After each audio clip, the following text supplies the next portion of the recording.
What's going on, everybody, and welcome to J Sports Seattle. In this video, I'm going to be talking about the Seahawks.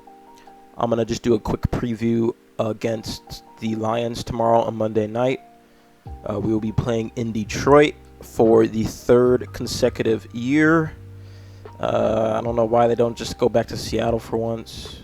Maybe it's because the Lions did better than us last year and made the playoffs, and we didn't. So they get home field advantage. I don't know. But we play in Detroit for the third straight year, and, well, this is our first true test of the season. This is just a good chance to just go in there and shock the world and go 4-0 on the year.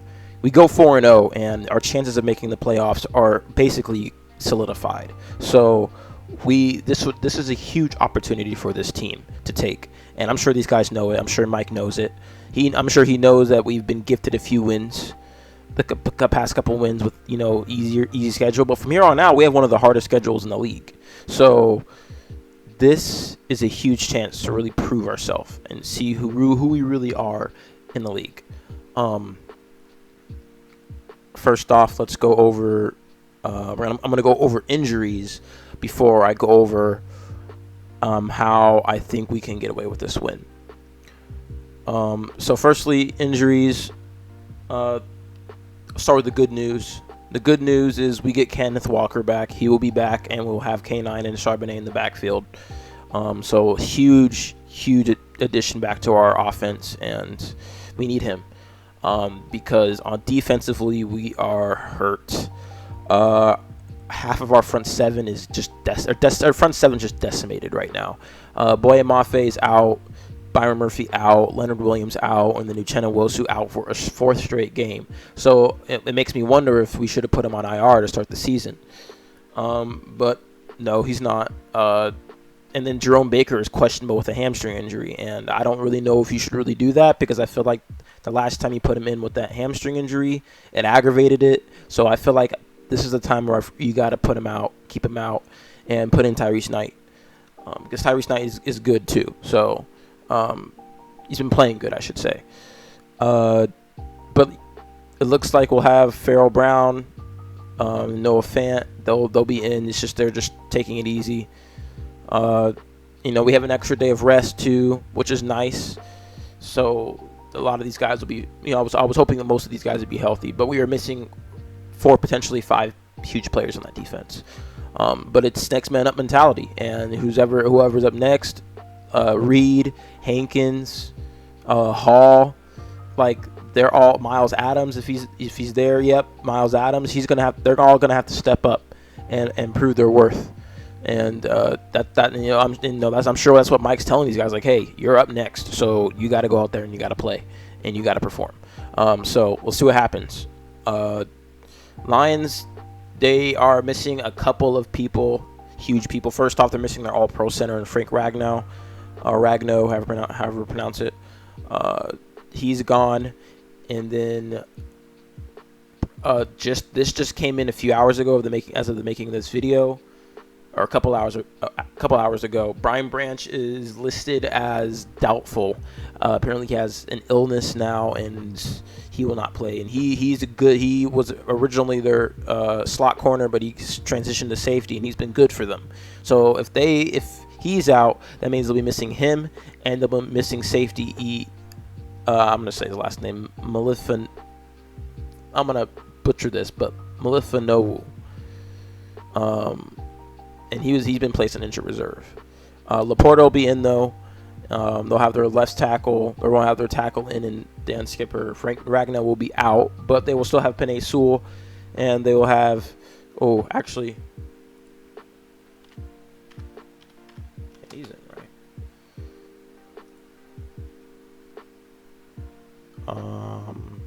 Yeah. So, for some reason, I don't know why I'm thinking he got injured. Did he get injured, or am I tripping?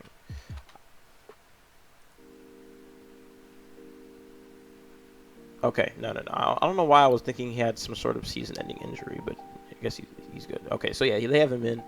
I don't know why I thought that. But, yeah, so Penei Sewell's arguably the best tackle in football. So that's kind of going to be hard for our, when we have half our front seven out. But like, you're just going to have to get out there and you're going to have to go play. So just like Mike McDonald's been telling these guys. So that's what's going to have to happen.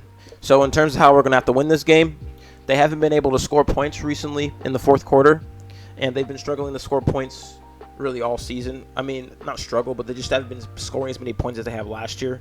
They're averaging 20-ish points a game last time I saw. And honestly, a lot of offenses all across the league are down. Like, we're top 10.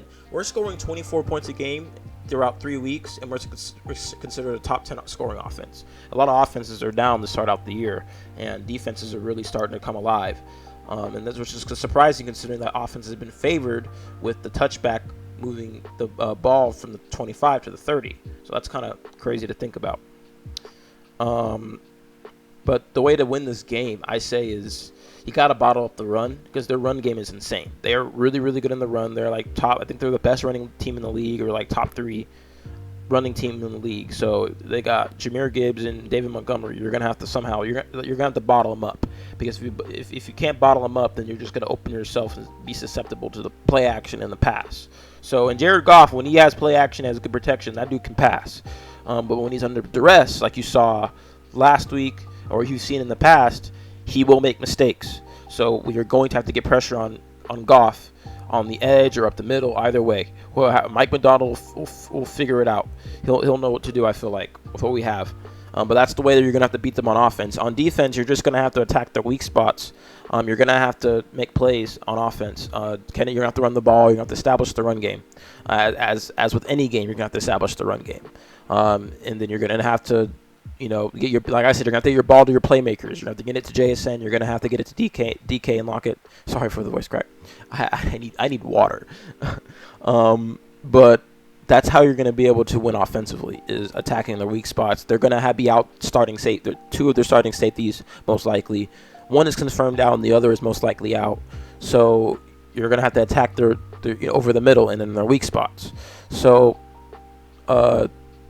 definitely we'll be able to. You're definitely going to have to try to attack them on offense. The past couple of years, we have been successful against them on offense. We'll see how we do under a new offensive coordinator, because the past couple of years it was Shane Waldron. If one thing was good about Shane Waldron, he knew how to beat the Lions. So yeah, there's that. But I think that's the way we're gonna have to win. Is defensively, we're just gonna have to stop the run, and we're gonna have to pressure Goff and force him to make mistakes. And then offensively, we're gonna have to run the ball and get the ball to your playmakers. I mean, it sounds pretty simple, but let's see if Grubb can do that and get that done. But even if we lose in a close game, that's fine, because at least it shows that we're competitive with a team that's a playoff team.